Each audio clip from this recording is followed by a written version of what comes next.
Hello friends, कैसे हैं आप सब। आई होप आप सभी स्वस्थ मस्त और एनर्जेटिक होंगे। अगर आप भी मेरे चैनल में नए हैं तो मैं बता दूं कि मैं बात करती हूँ law of attraction, energy vibration, law of Karma, spirituality. और अगर आप भी इन टॉपिक पर इंटरेस्टेड हैं तो आप मेरे चैनल को सब्सक्राइब कर सकते हैं। वीडियो पसंद आए तो लाइक कर दीजिए, दूसरों को भी शेयर करिए और हाँ, बेल आइकन जरूर प्रेस करिए ताकि आने वाली वीडियो का नोटिफिकेशन आप सबको पहले मिल जाए। और वीडियो को लास्ट में देखने के बाद आपको कमेंट करना है और बताना है कि आपको वीडियो कैसे लगी। जिस टॉपिक पर मैं बात कर रही हूँ उस टॉपिक को अगर आपको समझ नहीं आ रहा है तो आप मुझे कमेंट के माध्यम से पूछ सकते हैं। और हमारे माइंड और हमारी बॉडी का कैसे कनेक्शन होता है और हमारा हमारा जो सबकॉन्शियस माइंड है और हमारा जो ब्रेन है, हमारा जो मस्तिष्क है, कैसे काम करता है। आज का जो टॉपिक है वो यही टॉपिक रहेगा आज की वीडियो में कि हमारा जो ब्रेन है, जो हमारा मस्तिष्क है, वो कैसे काम करता है, कैसे वर्क करता है। तो चलिए बिना देरी के मैं स्टार्ट करती हूँ आज की वीडियो और कंटिन्यू करती हूँ आज का टॉपिक।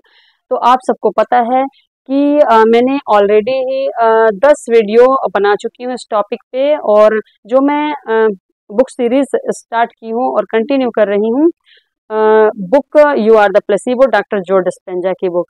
तो इसमें अगर आप इस बुक को अभी तक नहीं पढ़े हैं या अभी तक इस बुक के बारे में आप नहीं जानते हैं तो एक बार इस बुक को आप ज़रूर पढ़िए। क्योंकि हम हिस्ट्री पढ़ते, पॉलिटी पढ़ते हैं, इकोनॉमी पढ़ते हैं, हम हर इतनी सारी बुक्स को पढ़ते हैं अपनी लाइफ में। अगर आप कॉम्पिटिटिव एग्जाम की प्रिपरेशन कर रहे हैं, अगर आप भी एक स्टूडेंट है, एस्पिरेंट हैं या नहीं भी हैं, तो अगर आप इतनी सारी बुकों को पढ़ते हैं और आपको सफलता नहीं मिल रही है तो आपको क्या करना है, आपको ये बुक जो है डॉक्टर जो डिस्पेंजा की यू आर द प्लेसिबो, हर एक व्यक्ति को, हर एक पर्सन को पढ़ना चाहिए। क्योंकि अगर इस बुक को आप पढ़ते हैं तो आपकी लाइफ में आपके ब्रेन और आपके बॉडी और आपके विचारों का जो मेल है और ये सब चीज़ें मिलकर कैसे हमारी लाइफ को क्रिएट करती हैं। जो भी घटनाएं हमारे सामने घटित होती हैं और जो हमारे विचार होते हैं उनका हमारे बॉडी पर, हमारी लाइफ पर क्या प्रभाव पड़ता है। तो मुझे लगता है कि सबसे पहले हमें अपने आप को जानना चाहिए। हमें अपने शरीर की संरचना, हमारे कैसे हमारा माइंड कैसे वर्क करता है, तो सबसे पहले हमें इसमें वर्क करना चाहिए। तो अगर हम अपने आप को जानना चाहते हैं, अपने शरीर को जानना चाहते हैं, अपने माइंड और अपने बॉडी का कनेक्शन जानना चाहते हैं, हमारे विचार, हमारे माइंड, हमारे शरीर को और हमारी लाइफ को कैसे प्रभावित करते हैं, अगर हमें इससे इनको जानना है और डिटेल से, तो हमें इस बुक को प्रेफर मैं करूँगी कि आपको ये बुक ज़रूर पढ़नी चाहिए डॉक्टर जो डिस्पेंजा की। अगर आप नहीं खरीद पा रहे हैं इस बुक को तो आप मेरे साथ कंटिन्यू कर सकते हैं, क्योंकि मैं इस बुक को पूरा कवर करवा रही हूँ। ऑलरेडी मैंने अपने 10 वीडियो अपलोड कर चुकी हूँ इसका और ये 3rd चैप्टर चल रहा है। और 3rd चैप्टर में मेरी पिछली वीडियो थी विचारों की संरचना, और जो आज का टॉपिक है वो है मस्तिष्क कैसे काम करता है। तो आप वीडियो में बने रहिए और लास्ट तक वीडियो को देखिए तो आपको समझ में आएगा कि हमारा जो मस्तिष्क है उसका फंक्शन क्या है, हमारे ब्रेन का फंक्शन क्या है, मस्तिष्क कैसे काम करता है। तो चलिए मैं स्टार्ट करती हूँ कि डॉक्टर जो डिस्पेंजा क्या लिखते हैं कि मस्तिष्क कैसे काम करता है। अभी तक हमने मस्तिष्क सर्किटरी, न्यूरल नेटवर्क, मस्तिष्क केमिस्ट्री और जेनेटिक एक्सप्रेशंस जैसे शब्दों का प्रयोग किया है। अब आपको इन्हें समझाने की कोशिश करेंगे और इस विषय में विज्ञान की मदद लेनी होगी। डॉक्टर जो डिस्पेंजा हमारे ब्रेन और बॉडी का कनेक्शन और हमारे विचार, हमारी वाइब्स, हमारे वाइब्रेशंस और हमारी थॉट्स जो होती हैं हमारे बॉडी पर कैसे इम्पैक्ट डालती हैं, उनको वो साइंटिफिकली तरीके से इसको प्रूव करके वो हमें इस बुक में समझाते हैं, बताते हैं कि कैसे हमारा जो माइंड है कैसे वर्क करता है, हमारी बॉडी कैसे माइंड के संकेत से कैसे चलती है और कैसे हमारे थॉट्स जो हैं वो हमारे माइंड से क्या सिग्नल दिलवा सकते हैं हमारी बॉडी को, और हमारी लाइफ को हम कैसे अपने विचारों से बना सकते हैं, बेटर भी बना सकते हैं और उसे जो है हम अपनी लाइफ को भी असफल भी कर सकते हैं, सफल भी हो सकते हैं, और हम अपनी लाइफ को बुरा भी कर सकते हैं, अपनी लाइफ जो ज़िंदगी है उसे ख़राब भी बना सकते हैं और अच्छी भी कर सकते हैं। तो अगर हमें अपनी लाइफ को बेटर करना है, अपने विचारों से स्टार्ट करना होगा हमें। तो डॉक्टर जो डिस्पेंजा लिखते हैं कि अब आपको इन्हें समझाने की कोशिश करेंगे कि इस विषय में विज्ञान की मदद लेनी होगी ताकि आप समझ सकें कि शरीर और दिमाग किस तरह आपस में मिलकर एक मॉडल बनाते हैं जिसमें आप वास्तव में अपने प्लेसिबो बन सकते हैं। तो आपके मस्तिष्क में 75% जल है। तो हमारे जो मस्तिष्क, हमारा ब्रेन जो है उसमें 75% क्या होता है, जल होता है। और यह इसकी जो संरचना होती है वो कैसी होती है, एक नरम उबलते हुए अंडे के जैसा दिखता है और यह लगभग 100 अरब स्नायु कोशिकाओं के मेल से बना है जिन्हें हम न्यूरॉन्स कहते हैं। तो जो हमारे मस्तिष्क में जल की मात्रा होती है वो 75% होती है और जो एक नरम उबलते हुए अंडे की तरह शेप में दिखाई देता है और ये लगभग 100 अरब न्यूरॉन्स स्नायु कोशिकाओं के मेल से बना होता है और जिसे हम क्या कहते हैं, न्यूरॉन्स बोलते हैं। हर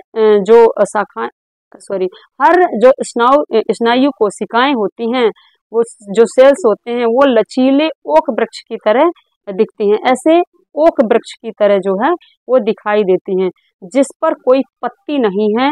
इसकी शाखाएं और जड़ें अन्य स्नायु कोशिकाओं से जुड़ती और टूटती रहती हैं और इन संपर्कों की जो संख्या है वो 1000 से 1 लाख तक हो सकती है।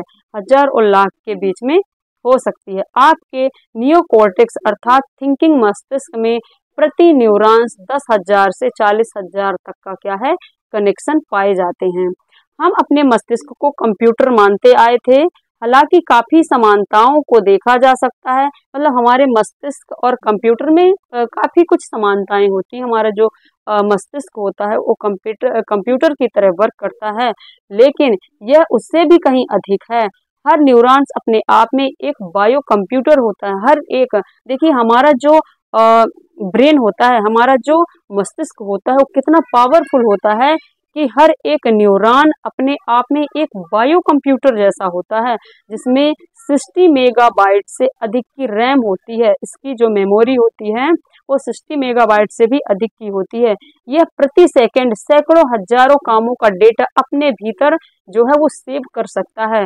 जब हम जीवन में नई चीज़ों को सीखते हुए नए अनुभव पाते हैं, जब हम अपनी लाइफ में नई चीज़ों को सोचते हैं और नई चीज़ों का अनुभव करते हैं, तो हमारे न्यूरॉन्स एक नए कनेक्शन बनाते हैं। ऐसे हमारे न्यूरॉन्स जो हैं वो कनेक्शन को बनाते हैं, परस्पर इलेक्ट्रोकेमिकल सूचना का आदान प्रदान करते हैं और ये संपर्क जो है इसे हम सिनेप्टिक कनेक्शन कहते हैं। इसे हम सिनेप्टिक कनेक्शन के नाम से जानते हैं। अगर कुछ सीखने से सिनेप्टिक कनेक्शन बनते हैं तो याद रखने से ये आपस जो है वायर होते हैं और इस तरह याददाश्त को नर्व सेल के बीच दीर्घकालीन संबंध जो है कह सकते हैं। इस तरह बार बार इन संपर्कों में बदलाव आने से ही हमारे मस्तिष्क की शारीरिक संरचना में भी बदलाव आता है। तो अगर हमें दीर्घकाल तक यानी लंबे समय तक भी किसी चीज़ों को अगर हमें याद करके रखना है, सबसे ज़्यादा काम ये जो है एग्ज़ाम के प्रिपरेशन, किसी भी जॉब के जो प्रिपरेशन करते हैं एस्पिरेंट, उनके लिए जो ये समझने वाली काम है कि जो सिनेप्टिक कनेक्शन बनते हैं वो याद रखने से ये आपस में वायर होते हैं और इस तरह याददाश्त को नर्व सेल के बीच हमारी याददाश्त को लंबे समय तक ये संबंध मतलब बनाकर रखते हैं और इस तरह बार बार इन संपर्कों में बदलाव आने से ही हमारे मस्तिष्क की शारीरिक संरचना में भी क्या होता है, चेंज होता है, बदलाव होता है।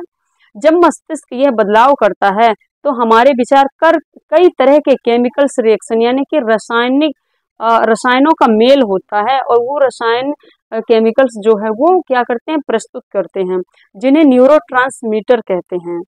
जब हम एक जैसा सोचते हैं तो न्यूरॉन उसी रूप में फायर होते रहते हैं और उनसे जुड़े स्नायु को मजबूत बनाते रहते हैं। नतीजतन दिमाग इस बात का साक्ष्य देता है कि कुछ ना केवल सीखा गया बल्कि उसे याद भी रखा गया। ऐसी मजबूती देने वाली प्रक्रिया सिनेप्टिक पोटेंशिएशन कहलाती है। तो जब हम कहते हैं कि हमें कोई चीज़ रिकॉल नहीं हो रही है तो क्योंकि उसे हम बार बार उस चीज़ को उसके बारे में सोचते नहीं हैं, उसे बार बार रिकॉल नहीं करते हैं, मतलब बार बार हमें उसे देखते नहीं हैं। तो जैसे हम किसी चीज़ को याद करते हैं, अगर हम पढ़ाई की चीज़ हो गई और किसी भी टॉपिक को अगर हम याद कर रहे हैं, लर्न कर रहे हैं, तो कहते हैं कि उसे हमें कम से कम डेली सुबह एक बार तो या दिन में एक दो बार तो हमें उसे रिवाइज करना पड़ेगा। और जब हम बार बार ये प्रोसेस करते हैं, बार बार ये प्रोसेस करते हैं, मतलब डेली वही वही जब हम चीज़ों को बार बार पढ़ते हैं, देखते हैं, सुनते हैं, तो उससे क्या होता है, हमारे जो याददाश्त शक्ति उसको मजबूती मिलती है। और यही प्रक्रिया क्या कहलाती है, सिनेप्टिक पोटेंशियल कहलाती है। जब बहुत सारे न्यूरॉन किसी नए विचार को सहयोग देते हैं तो एक प्रोटीन नर्व सेल में बनता है और उसके केंद्र न्यूक्लियस की ओर बढ़ता है, जहां से यह डीएनए में प्रवेश करता है। फिर ये कई तरह के जीन्स को बदल देता है। जीन्स का काम यही है कि ऐसे प्रोटीन तैयार करें जो शरीर की संरचना और कार्यविधि का काम करते हैं। तो जीन्स का जो काम होता है वो ये है कि जीन्स ऐसे प्रोटीनों को तैयार करें, ऐसे प्रोटीन का निर्माण करें जो शरीर की संरचना और कार्यविधि का काम करते हैं। इस तरह नए विचारों के साथ हर बार हमारा जो मस्तिष्क होता है वो सूक्ष्म रूप से कहीं अधिक मजबूत होता जाता है। जब भी आप कोई नया विचार दिमाग में लाते हैं, जब भी आप अपने दिमाग में नए विचारों को लाते हैं, तो आप न्यूरोलॉजिकली, केमिकली और जेनेटिकली बदल जाते हैं। मतलब आप आनुवांशिक रूप से आपके अंदर क्या है, बदलाव आते हैं। आप कुछ नया सीखते ही पल भर में हजारों नए संपर्क पा सकते हैं। केवल विचार के बल पर ही आप निजी रूप से इसी समय अपने नए जीन्स को सक्रिय कर सकते हैं, एक्टिव कर सकते हैं। और जीन्स का काम क्या होता है, जीन्स का काम यही होता है कि ऐसे प्रोटीन का निर्माण करे, ऐसे प्रोटीन बनाए जो शरीर की संरचना और उसकी एक्टिविटी को क्या करे, प्रभावित करे, उसे क्या करे, मजबूती प्रदान करे, कार्यविधि पर काम करे। तो ऐसे क्या होते हैं, आनुवांशिक रूप से बदल जाते हैं। दरअसल कुछ नया सीखते ही पल भर में हजारों नए संपर्क पा सकते हैं। केवल विचार के बल पर ही आप निजी रूप से इसी समय अपने नए जीन्स को सक्रिय कर सकते हैं, एक्टिव कर सकते हैं। यह केवल मन को बदलने से हो सकता है। माइंड, जिसे हम क्या कहते हैं, माइंड ओवर मैटर, यानी कि मस्तिष्क का नियंत्रण। और जब मन को बदलते हैं, ये मन के बदलने से हो सकता है। और जैसे ही हम मन को कंट्रोल करते हैं तो इसे हम क्या कहते हैं, माइंड ओवर मैटर, यानी कि मस्तिष्क का नियंत्रण। नोबेल पुरस्कार विजेता एरिक कैंडल ने दिखाया कि जब नई स्मृतियों को बनाया जाता है, जब हम नई स्मृति चित्र बनाते हैं, नई आकृतियां बनाते हैं, स्मृतियां बनाते हैं, तो इंद्रिय संबंधी न्यूरॉन्स में सिनेप्टिक कनेक्शनों की मात्रा लगभग दुगनी हो जाती है। तो मतलब हम जब किसी चीज को याद करते हैं और इमेजिन करते हैं तो क्या होता है, इससे न्यूरॉन्स में सिनेप्टिक जो कनेक्शनों की संख्या है वो लगभग दुगुना हो जाती हैं। और अगर हम इस अनुभव को बार बार नहीं दोहराते तो 3 सप्ताह के भीतर ही नए कनेक्शनों की संख्या मूल रूप में वापस आ जाती है। मतलब ये है कि अगर हमें किसी चीज को लंबे समय तक याद रखना है, तो मान लीजिए अगर हमने किसी टॉपिक को आज पढ़ा है, आज कवर किया है और उसे हमने 1 हफ्ते तक दोबारा खोल के नहीं देखा है, पलट के नहीं देखा है पन्ने को, तो धीरे धीरे हम फिर उसी स्थिति में आ जाएंगे जहां हमें कुछ भी नहीं आता था। तो इसमें डॉक्टर जो डिस्पेंजा यही बताते हैं कि अगर हम इस अनुभव को बार बार नहीं दोहराते हैं, मतलब कि जैसे हमने आज जिस टॉपिक को पढ़ा है, अगर हफ्ते में 1-2 बार उसे पलट के नहीं देखा है, तो हम 3 सप्ताह के भीतर ही नए कनेक्शनों की संख्या मूल रूप में वापस आ जाएगी। मतलब वो टॉपिक का हमें सब कुछ भूल जाएगा। तो इस प्रकार अगर हम अपनी सीखी हुई चीज को कई बार दोहराते हैं तो हम बहुत सारे न्यूरॉन्स को ताकतवर बना रहे होते हैं। मतलब जब हम बार बार किसी चीज को दोहराते हैं, चाहे वो कुछ भी हो, चाहे वो स्टडी से रिलेटेड चीजें हो, कोई स्किल अगर हम सीख रहे हो, तो उसमें भी हमें उस पर परफेक्ट बनने के लिए हमें उस काम को बार बार क्या करना पड़ता है, दोहराना पड़ता है, उसका दोहराव करना पड़ता है, प्रैक्टिस करना पड़ता है, तो ताकि वह अगली बार हमें उस अनुभव को याद करने में मदद कर सके। अगर हम ऐसा नहीं सोचते तो वे सिनेप्टिक कनेक्शन कहीं खो जाएंगे और मेमोरी समाप्त हो जाएगी। यही वजह है कि हमारे लिए लगातार अपडेट रहना जरूरी होता है। तो यही रीज़न होता है कि हमें लगातार अपने आप को क्या करना पड़ता है, अपडेट करना पड़ता है, अपडेट लगातार रखना पड़ता है। हमें अपने नए विचारों, नए चुनावों और नए व्यवहारों, अपनी नई आदतों, अपने नए बिलीफ्स, विश्वासों और अनुभवों को लगातार याद रखते हुए क्या करना होता है, इसकी जांच करनी होती, इसकी समीक्षा करनी चाहिए हमें। तो आपको इस डायग्राम के माध्यम से आप इसे और अच्छे तरीके से समझ सकते हैं, इस डायग्राम की सहायता से कि इस बात को बेहतर तरीके से आप कैसे समझे, इस डायग्राम की आप इस डायग्राम को देख सकते हैं। यह विशाल तंत्र निरंतर कार्यरत है और एक साथ काम करने वाले न्यूरॉन्स से मिलकर बना है, जिन्हें न्यूरल नेटवर्क कहते हैं। ये जो न्यूरल नेटवर्क होते हैं वो सिनेप्टिक कनेक्शन के समुदाय बनाते हैं और इन्हें हम आपकी न्यूरोसर्टिस जो है वो सर्किटरी भी कह सकते हैं, न्यूरो सर्किटरी भी कह सकते हैं। इस तरह जो मस्तिष्क है वो ग्रे मैटर बनाने वाले नर्व सेल में भौतिक बदलाव लाते हैं, फिजिकली चेंजमेंट लाते हैं और दिमाग का जो भौतिक हार्डवेयर है वो बदल जाता है। यह अपने परिवेश से सूचना ग्रहण करता है। जब नेटवर्क इलेक्ट्रिकल गतिविधि में लिप्त होते हैं और लगातार चालू रहते हैं तो दिमाग उन्हीं हार्डवेयर तंत्रों का प्रयोग करेगा, किंतु इसके साथ ही एक सॉफ्टवेयर प्रोग्राम भी तैयार करेगा। इस तरह दिमाग में प्रोग्राम इंस्टॉल होते हैं और हार्डवेयर सॉफ्टवेयर तैयार करता है और सॉफ्टवेयर हार्डवेयर का हिस्सा बनता है। तो इसमें डॉक्टर जॉर्ज डिस्पेंजा जो है वो टेक्निकली अभी समझाने की कोशिश करते हैं कि कैसे ये वर्क करता है हमारा मस्तिष्क। जितनी बार सॉफ्टवेयर का प्रयोग होता है ये हार्डवेयर को बदल देता है। जब आप कुछ नया सीखते हुए एक जैसे विचार और भावनाओं के बीच रहते हैं तो आपका जो दिमाग है वो अपने न्यूरॉन्स को फायर करते हुए न्यूरल नेटवर्क को ठीक उसी क्रम, ढांचे और मेल के साथ सक्रिय कर रहा है। ये आपके अवचेतन यानी आपके सबकॉन्शियस के लिए प्रतिदिन के ऑटोमेटिकली जो प्रोग्राम बन जाते हैं। आपके पास कुछ बोलने, चेहरे पर हजामत या मेकअप करने, कंप्यूटर पर टाइप करने, साथी को परखने आदि के लिए एक स्वचालित न्यूरल नेटवर्क है, क्योंकि आप उन कामों को इतनी बार कर चुके हैं कि वे आंशिक रूप से अवचेतन हो गए हैं। आपको इनके बारे में सजग विचार नहीं करना पड़ता, वे प्रयासहीन हो गए हैं। आपने उन सर्किटों पर इतना बल दिया है कि वे हार्डवेयर हो गए हैं। न्यूरॉन के बीच के कनेक्शन आपस में जुड़ गए हैं और अतिरिक्त सर्किट बना रहे हैं। शाखाएं आपस में घनी होकर एक पुल की तरह जुड़ गई हैं ताकि उन पर और अधिक यातायात निकल सके। न्यूरल नेटवर्क, व्यक्तिगत न्यूरॉन्स और सिनेप्टिक अंतराल, तो इसे आप इस डायग्राम के माध्यम से भी देख सकते हैं ये कैसे वर्क करता है। तो न्यूरल नेटवर्क में न्यूरॉन्स को दिखाया गया है इस डायग्राम में। व्यक्तिगत न्यूरॉन्स की जो ब्रांचेस होती हैं, शाखाएं होती हैं, इनके बीच का जो सूक्ष्म अंतराल है वो सिनेप्टिक अंतराल कहलाता है। इस रेत के कण जितनी जगह में 1 लाख न्यूरॉन्स आ सकते हैं, जिनके बीच अरबों कनेक्शन होंगे। न्यूरोविज्ञान का एक बुनियादी नियम है, एक साथ फायर और वायर करने वाले नर्व सेल।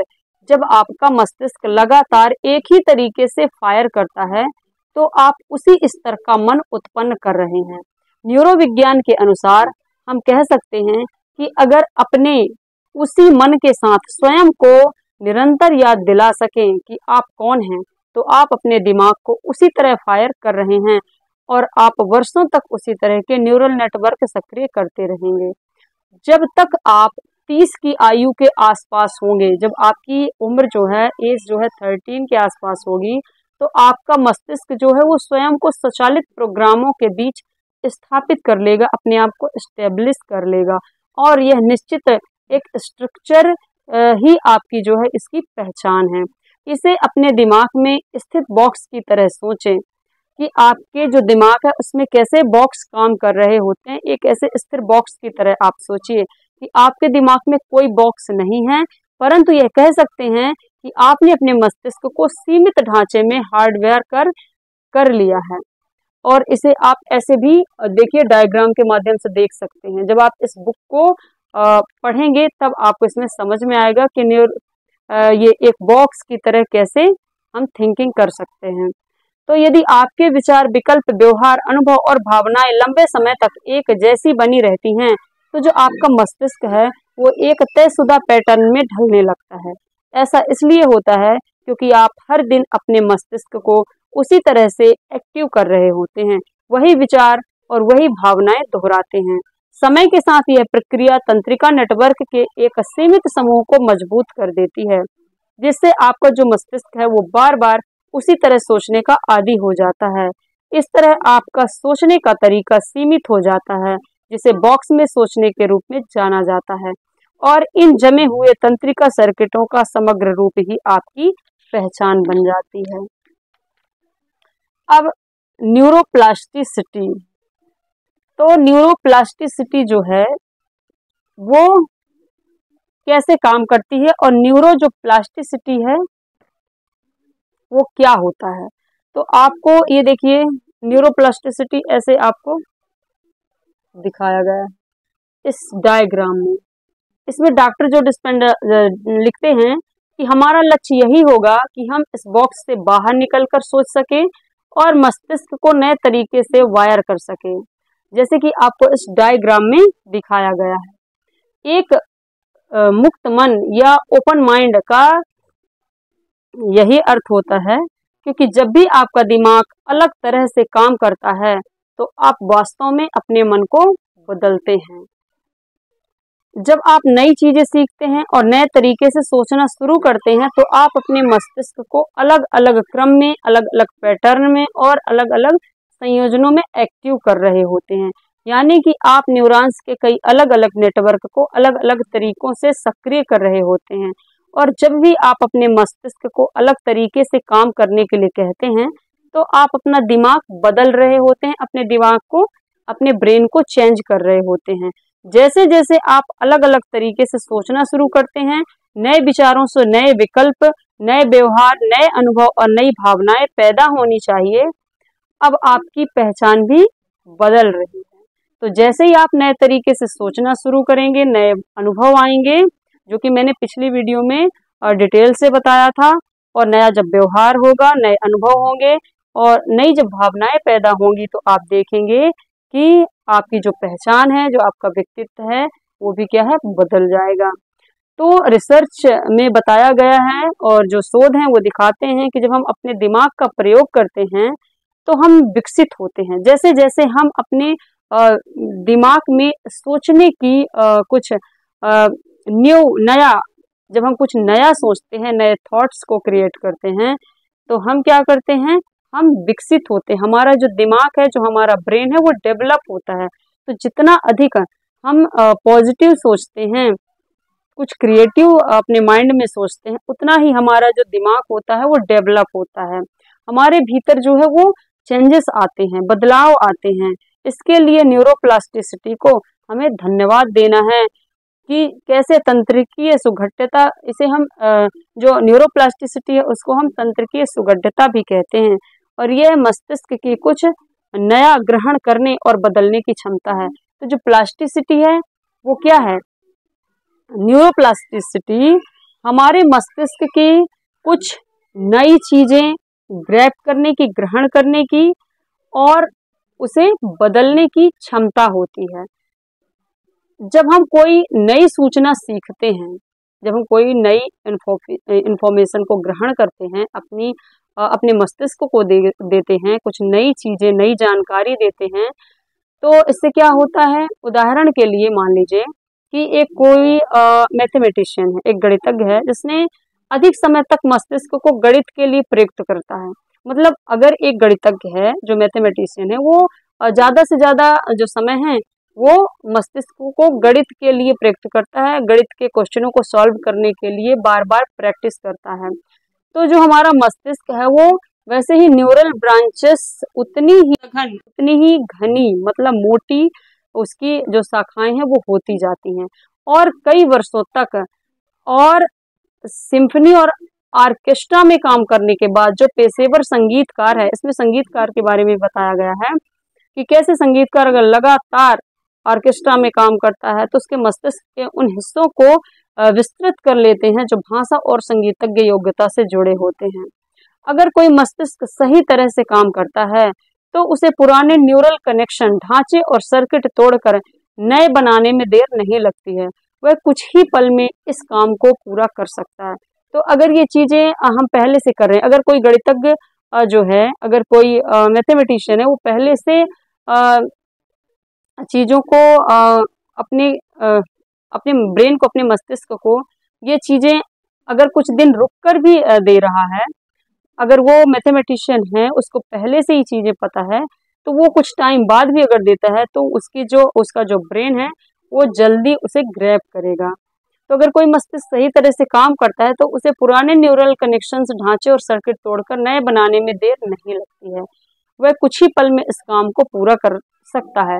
जैसे कि प्रयोगशाला में चूहों पर ऐसे ही कुछ प्रयोग किए गए। कैलिफोर्निया विश्वविद्यालय के शोधकर्ताओं ने पाया था कि अच्छे माहौल और भाई बहनों और खिलौनों के बीच रहने वाले चूहों के जो मस्तिष्क ब्रेन में अधिक न्यूरॉन्स थे।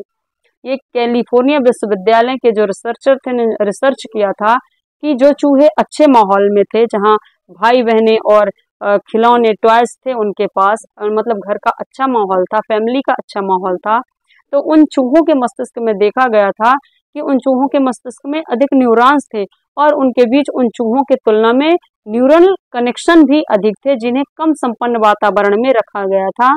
नई चीजें सीखते हुए हम अपने मस्तिष्क को पोषित करते हैं, हम अपने मस्तिष्क को और एक्टिव करते हैं, हम अपने मस्तिष्क को न्यूट्रिएंट्स प्रोवाइड कराते हैं, जिससे हमारा जो ब्रेन का हेल्थ होता है वो ज़्यादा मजबूत होता है। तो अगर हम हार्ड वायर्ड प्रोग्रामिंग की जंजीरों से छूटना चाहें तो इसके लिए जानकारी की आवश्यकता होगी, क्योंकि जब आप अपने जीवन के बारे में अहम जानकारी पाते हैं तो आप अपने ग्रे मैटर की कसीदाकारी के त्रि-आयामी यानी 3D डिज़ाइन में 3D डायमेंशंस में एक नया ही नमूना टाग रहे होते हैं। अब आपके पास और अधिक कच्ची सामग्री है जिसके बल पर मस्तिष्क नए और अलग तरीके से काम कर सकता है। आप यथार्थ को, अपनी रियलिटी को अलग तरह से समझने लगते हैं, क्योंकि आप जीवन को नए मन के लेंस से देखने लगते हैं, क्योंकि अब अपनी ज़िंदगी को देखने का एक नया दृष्टिकोण होता है। एक अलग ही तरीके से आप अपने नए तरीके से आप अपनी लाइफ को देखने लगते हैं। इसलिए डॉक्टर जो डिस्पेंजा लिखते हैं, क्योंकि आप अपने जीवन को एक नए मन के लेंस से देखने लगते हैं, एक अलग ही दृष्टिकोण से आप देखने लगते हैं अपने लाइफ को।